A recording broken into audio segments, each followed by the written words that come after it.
ضرورت شیخ و مرشد۔ مؤلف آئینہ تصوف پروفیسر ضیاء الدین فاروقی بیان کرتے ہیں کہ حیات انسانی کی یہ ایک زندہ حقیقت ہے کہ انسان جس فن یا علم سے ناآشنا ہوتا ہے اس کو جاننے کے لیے وہ کسی ماہر فن استاد کی طرف رجوع کرتا ہے تاکہ اس کی رہنمائی اور دستگیری سے اس میں کمال حاصل کر کے اپنے مقصد میں کامیابی حاصل کرے۔ جب دنیاوی امور میں بغیر رہنما کے کامیابی کا حصول ممکن نہیں تو دینی اور روحانی امور میں بغیر رہنما اور استاد کے کس طرح کامیابی ممکن ہے، جہاں قدم قدم پر نفسانی خواہشات اور شیطانی وسوسے گھات لگائے بیٹھے ہیں، اور وہ ابلیس جس نے تخلیق آدم کے وقت قسم کھائی کہ میں ضرور ان سب کو گمراہ کروں گا، وہی ابلیس ہر طرف سے حملہ آور ہے، اور وہ انسان کو گمراہ کرنے میں کوئی لمحہ بھی ضائع نہیں کرتا۔ حضرت ابو یزید رحمۃ اللہ علیہ فرماتے ہیں کہ جس کا کوئی شیخ نہیں تو اس کا راہبر شیطان ہے، یعنی وہ اس کے کہے پر چلے گا۔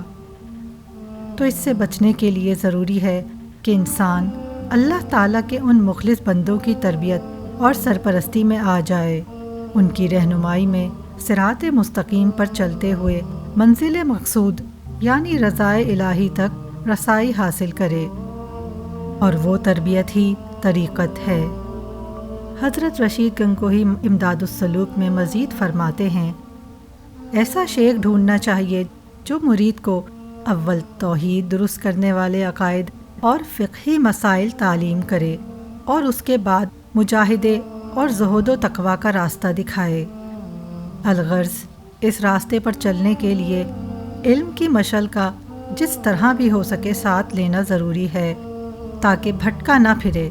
اور غلطی نہ کھائے، کیونکہ علم قلب کا نور ہے، اور علم کے بغیر قلب گویا اندھا ہے۔ عمل کرنا علم ہی پر موقوف ہے،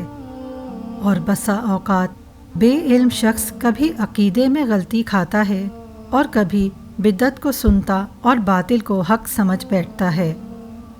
حضرت امام ابو القاسم قشیری رحمۃ اللہ علیہ رسالہ قشیریہ میں فرماتے ہیں،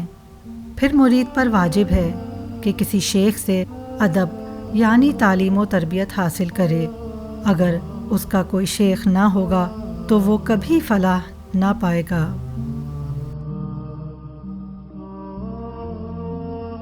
اگر آپ روحانیت میں دلچسپی رکھتے ہیں تو میرا چینل ضرور وزٹ کریں اور سبسکرائب بھی کر لیں تاکہ آپ کا سفر آج ہی سے شروع ہو جائے۔